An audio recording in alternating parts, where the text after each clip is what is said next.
Okay, so we've talked the last couple days about average rate of change between 2 points, just finding a slope, but thinking about those 2 points being on a curve, not of the straight line like in grade 9. And so there's changes in speed happening in the curve, right? But if we just take 2 points, all we can do is find the average rate of change. If it's a speed, it could represent lots of things, but let's just talk, let's say speed for now. It's pretty simple, straightforward.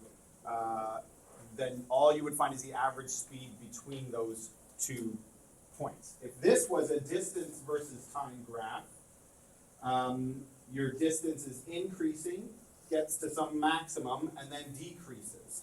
So, that's a person walking one way, then walking back the other way, I suppose. And if I took those 2 points that we're looking at right now, you wouldn't know that if you went straight there or you went there and came back, like you wouldn't have that information, but that's fine. That's what average rate of change does. Then we talked about estimating an instantaneous rate of change at a particular point. So if I pick a point and I want to know, well, what was the speed at that point? Imagine yourself in a car. I'm sure most of you drive at this point. So as you're accelerating, right, your distance is increasing. Time is moving along, obviously increasing. Your distance is increasing, but if you're accelerating, your distance is increasing. You've done this in physics class, I'm sure. Is increasing faster and faster and faster as you accelerate, right? If you wanted to know your speed at a particular point, how would you find that? So yesterday we estimated those with a few different strategies. We saw the table where we were getting increasingly numbers that were increasingly closer to the point that we were trying to estimate at, right? So 1.5, 1.9, 1.99, 1.999, and getting from below the point, getting closer and closer and closer and closer to 2, and getting very close to 2. From the other side, 2.5, 2.1, 2.01, 2.001, getting closer and closer and closer from the other side. And we could sort of see it targeting in at a particular value in that case. And then we looked at a few different strategies as well, taking a centered interval approach. So that was a good demonstration of seeing how the closer and closer and closer you get your points together, the better, like you can start to see what value it's approaching. It wasn't very close to the actual slope value at first, but as we got closer and closer, you could see that it was really narrowing in to a particular value if you guess it. You don't always get that luxury. One of the questions in the textbook didn't have that, didn't give you the values like 1.9, 1.99, 1.999. It didn't give you those values. The closest it got was 1.5 or something like that, right? So you didn't have the luxury of just narrowing in. When we did it in the lesson, we didn't have a table of values. We had the function, so we could use whatever values we wanted. What if you just have a table of values? So then the approach that you would take is, it had you do both, but you could either do centered, right, and get closer. So you start out here, closer, closer, closer, and see what all those values are, or you could do preceding interval, following interval, and then kind of take the average of the 2 closest values and see what you get. And the numbers are kind of doctored in the textbook. It works out perfectly. But that's a way that you can estimate. But we don't like to estimate, right? So that's a good exercise in terms of understanding kind of what we're getting at, making some connections into what it is we're doing and how it's related to average rate of change between 2 points, I think. But it's not very useful. Like we don't really like estimating. We'd like to have a way of calculating it. So here we go. That's what we're going to do today. So let's take a look. So if you started writing this down, difference quotient, it's called. It is a formula. Okay, and consider 2 points on a curve, P and Q. So point P is A and then F at A, right? So this is our point P here, okay? And point Q, so there's point P, and point Q is A plus H and then f at a plus h. So I'm taking the x value of p and adding some number to it. So it's h. Okay, so I'm going to add h to a. So h is the difference between point P and point Q horizontally. You see that? Does that make sense? And then obviously I have to find f at a plus h for the y value of q. So the difference quotient calculates instantaneous rate of change. Hold on. This formula right here will find the average rate of change between those 2 points. Is that right? F at a plus h minus f at a. This is like y2 minus y1 over x2 minus x1, right? It's like the slope formula, but it's with function notation, with this plus h stuff. Start to get a little bit more confusing, like what is the deal with all this? I don't understand. F at a plus h minus f at a, the y values, over a plus h minus a, the x values, right? So that's just finding the rate of change between 2 points. But if I think about h getting increasingly smaller, okay, whoop. Oh, it's not. Okay, if I think about h getting increasingly smaller, so here we go. A is getting smaller, the points are getting closer together horizontally. My line is approaching a tangent as opposed to being a secant like that. And it's now becoming a tangent. And when h becomes 0, I'm adding 0 to my points. It's the same point, but I can't find the rate of change between a point and itself. That was the problem we had yesterday, right? It can't do that. But if we just think about it, that makes sense.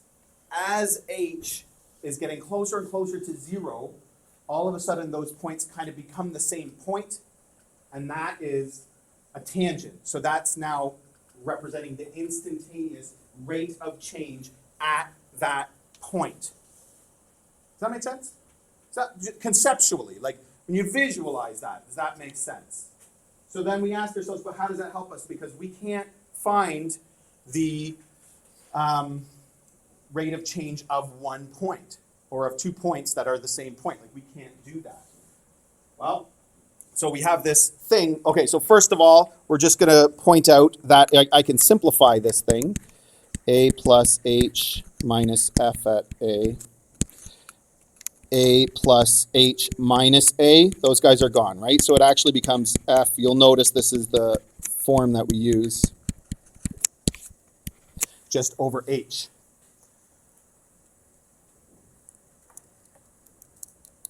So that's a formula. That formula represents the rate of change between any 2 points. If I want to find the rate of change between 2 and 3, like when x is 2 and when x is 3, that means h is 1, right? Because I added 1. So I could use this formula to find that. It would be divided by h, it would be divided by 1. Right? I could use it. That's not very useful necessarily, but I could do that. That's what this formula is doing. But what happens when I make h 0? Because that's what we want. We want a formula that finds an instantaneous rate of change. But if I make h 0 and I divide by 0, what happens? Error. Yeah, you get an error. You can't divide by 0, right? It's not possible. So this formula kind of isn't helpful yet. So there's this whole new branch of mathematics where we don't divide by 0, but we kind of pretend like we're about to. And we do, and it's kind of cheating in a way, but it's not. And so it's called limits. So this is a very brief introduction to limits. We're going to use the proper notation, but you're not really going to get into this until calculus. Okay, so determine the simplified expression for the instantaneous rate of change of a f at a for the function x squared plus 1 when a equals 2. Okay, so first of all, we have to find f at 2. So that's 5.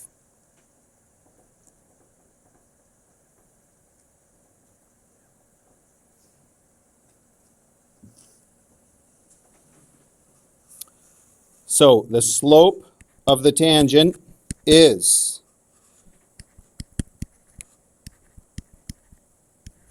okay, I wrote something funny there. It's LIM with an H arrow 0 under it. I'm going to talk about that in a minute. For now, just write it down. You have to write it exactly like that. This is like using the multiplication symbol. You don't get to use something else, right? This means something very special. We write it exactly like this. Okay, and we're going to write our formula.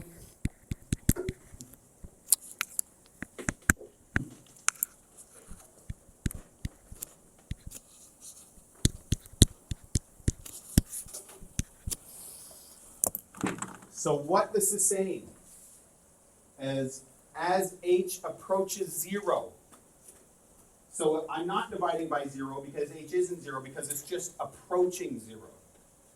That's kind of how we get around it. So h is approaching 0. It's getting very, very, very, very, very close, but it's not getting to be 0 because if it was 0, we'd be dividing by 0 and that's not allowed.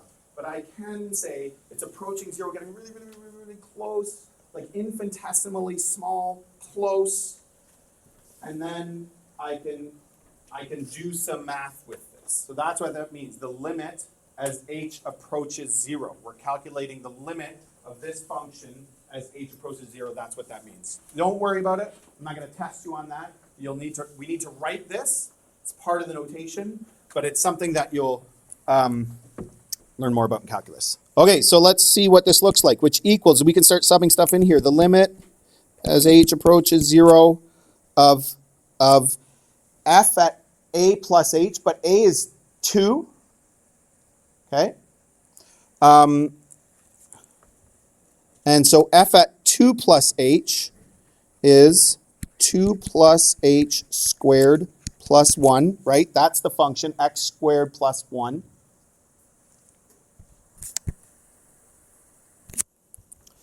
Minus f at a, which we found was 5,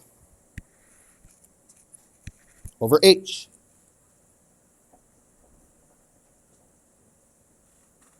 Is that right? I subbed in, remember what our formula was, a plus h, but a is 2, so 2 plus h, and I subbed that into the function because it's f at that value. Sub that in for x. This only has one x value, but if it had a bunch of x values, I'd sub in that 2 plus h in for each x. Yeah, good? Okay, so now we just start expanding and simplifying. And we see what happens. So 2 plus h squared is 4 plus 4h plus h squared plus 1 minus 5. 4 plus 1 minus 5, what's that? 0. Thank you. Over h. So I'm left with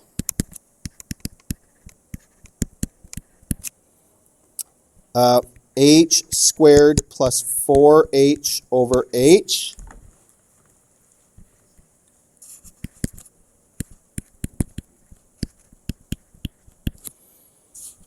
Common factor.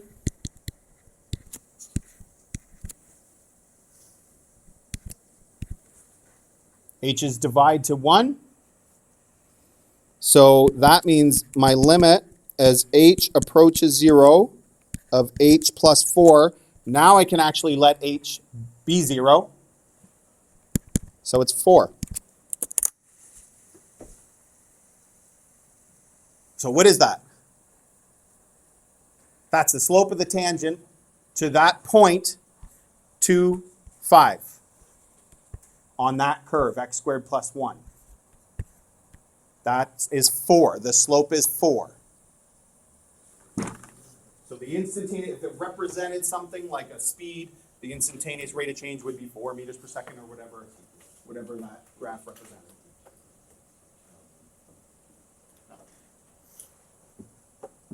Any questions about that?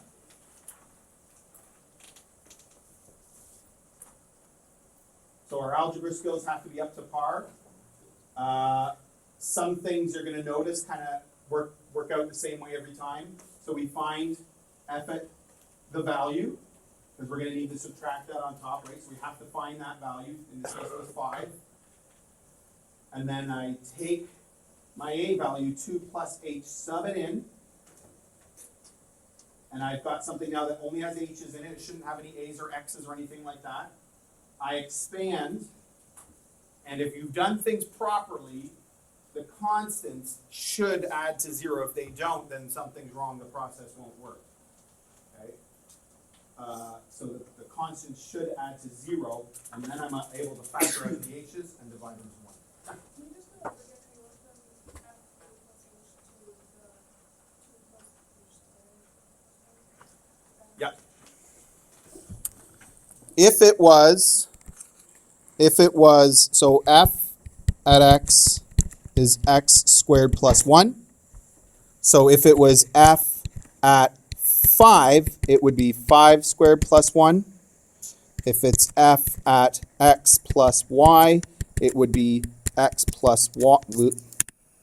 Why did I draw h? That's weird. Okay. X plus y squared plus 1, right? Whatever it's f at something, I sub that value in for x. And we want f at a plus h, which is 2 plus h, because we know a is 2. We're given that value, right? That's the value, that's the x value of the point where we're finding the instantaneous rate of change. So we're going to know that point. And then plus h, that value that's increasing, decreasing, or whatever, but getting smaller and smaller, closer to 0, so that we're finding the instantaneous rate of change. So it's always going to be a number plus h. So I sub that in. Make sense? Any other questions? Try another one? Oh, yep. Vivian? Why do you put the tan in the subscript beside the n? Slope of the tangent is what that means. And I put that because that's what we're finding. Slope of the tangent, right? Okay.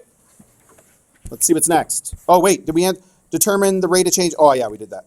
Simplified expression for the instantaneous rate of change at, just to be clear, here's A completed, and then there's B completed, right? There's my simplified expression.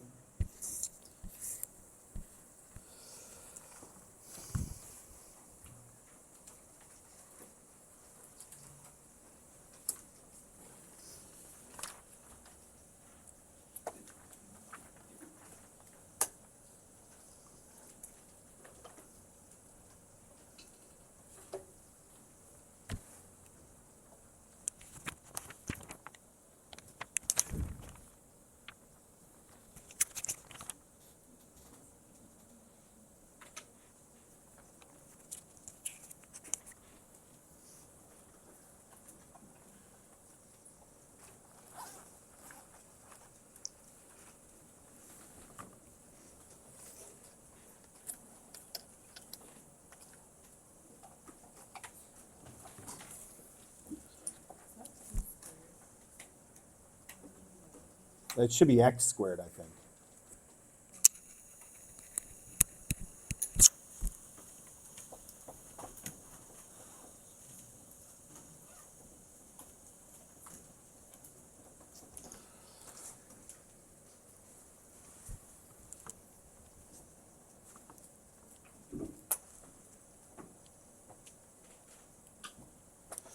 Okay, so let's find f at 6.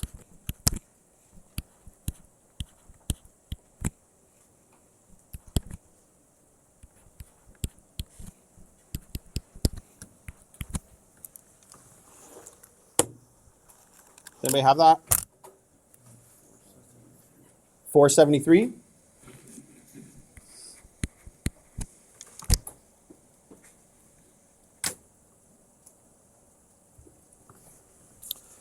So slope of the tangent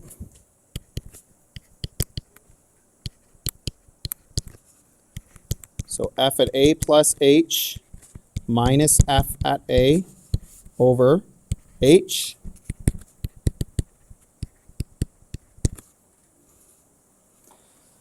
F at a plus h is that function f at x, so 2 bracket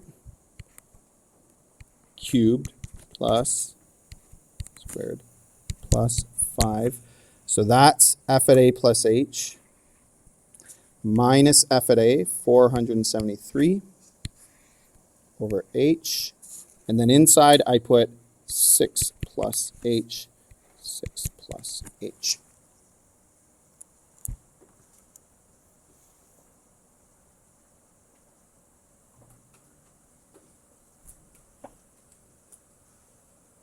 Is that good?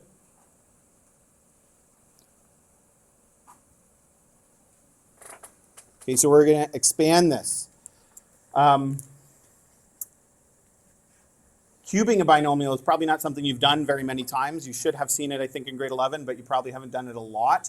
You could do it the long way, but there is a shortcut. Those videos that I posted are supposed to the blog or to the classroom the other day, can walk you through that. So I'm not going to go through it really carefully right now, but if you have questions, I will answer them.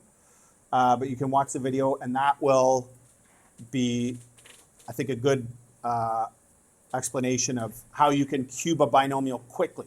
You can do it the long way if you want, but it takes quite a bit more time if you do it that way, obviously.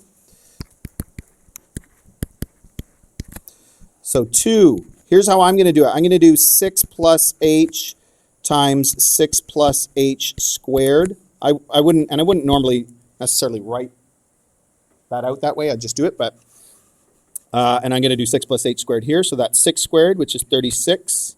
6 times h times 2, which is 12h plus h squared. Hopefully that's familiar enough to you.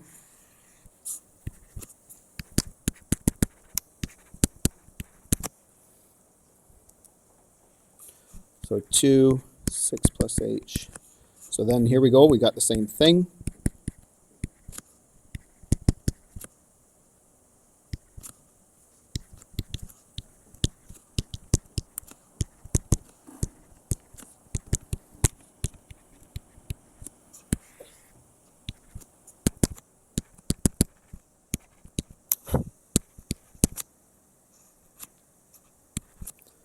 Okay, 6 times 36, 216.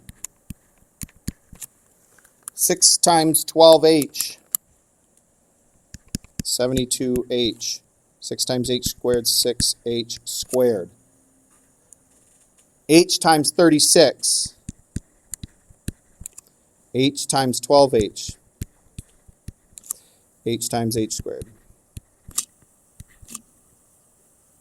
I can put those together, so 36 plus 5 minus 473. Okay, so plus 12h plus h squared minus 432.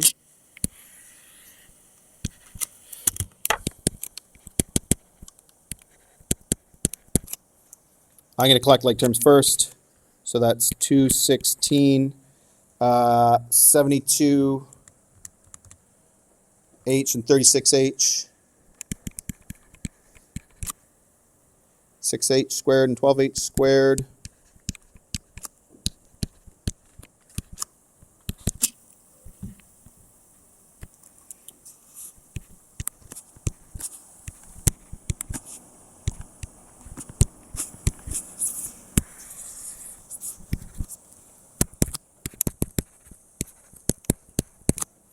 All right, 2 times 216, 432. Oh, look at that. Perfect, right? 432 minus 432. Plus 216h plus 36h squared plus 2h cubed plus 12h plus h squared minus 432. Those guys are gone. Oops, over h. One more step here.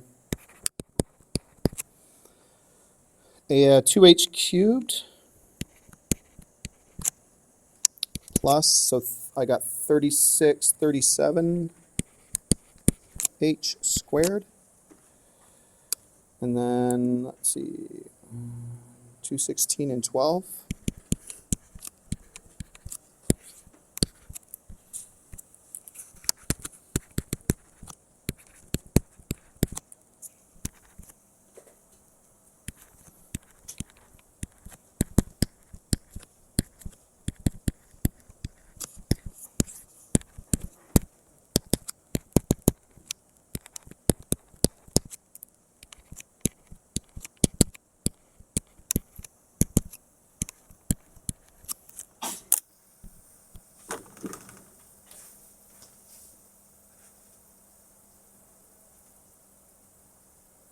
fast? Does everybody keep up okay?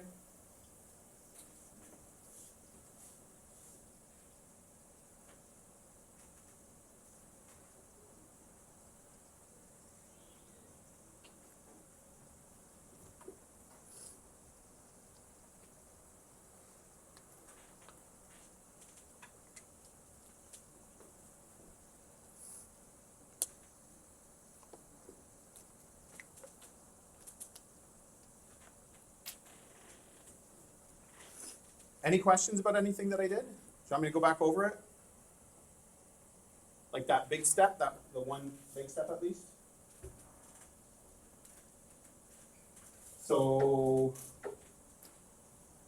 6 plus h cubed is 6 plus h times 6 plus h times 6 plus h, right? It's not 6 cubed plus h cubed. Oh my gosh, please don't do that. So I did 6 plus h squared first. There's that. Then I did, This is like distributive property from grade 9, right? 6 times that, 6 times that, 6 times that, h times that, h times that, h times that. So you're getting a lot of things. But I just do each of them one at a time, leave the 2 out front. This step is me simplifying, collecting like terms. Then I multiplied everything through by 2. And then again, just continue to collect like terms. That's like a long thing of algebra, but that's not really hard. It might be a little bit tricky now because we're not warmed up yet, because we haven't done a ton of it yet this year, but that shouldn't be that hard once you've done it a few times. You just have to go carefully. You have to go slowly and carefully, and just make sure you're multiplying correctly, and make sure you're collecting like terms and not missing exponents or something like that, because that'll obviously throw the whole thing off. But otherwise, you're really just multiplying, right? So you just got to keep track of where you're at. And like I said, there's a shortcut. Binomial theorem. Did you learn binomial theorem last year in grade 11? Did you talk about that? Pascal's triangle? Yeah? Some of you did, maybe some of you didn't. Okay, so there's lots of information about Pascal, and I can show you if you want, like ask me about it and we can talk about it. But there is a shortcut. But the thing is, the shortcut, like, I mean, it's not super easy in this case. Like, you have to kind of really get it in order to use the shortcut. So, I don't know, this might be just as easy for a lot of you. Okay, so what was our question? Determine a simplified expression for the instantaneous rate of change. So there we go, we have it. And now we can find out what it actually is.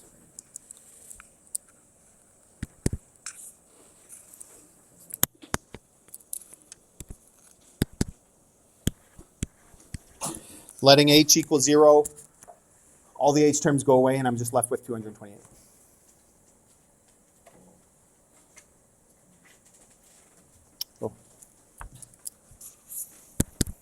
Oh, yeah, because I have that on, that's why.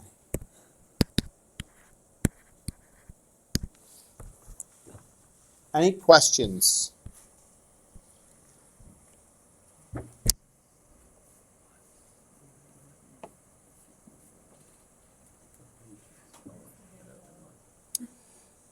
Good question, because it's not here, so I got to go get it. But.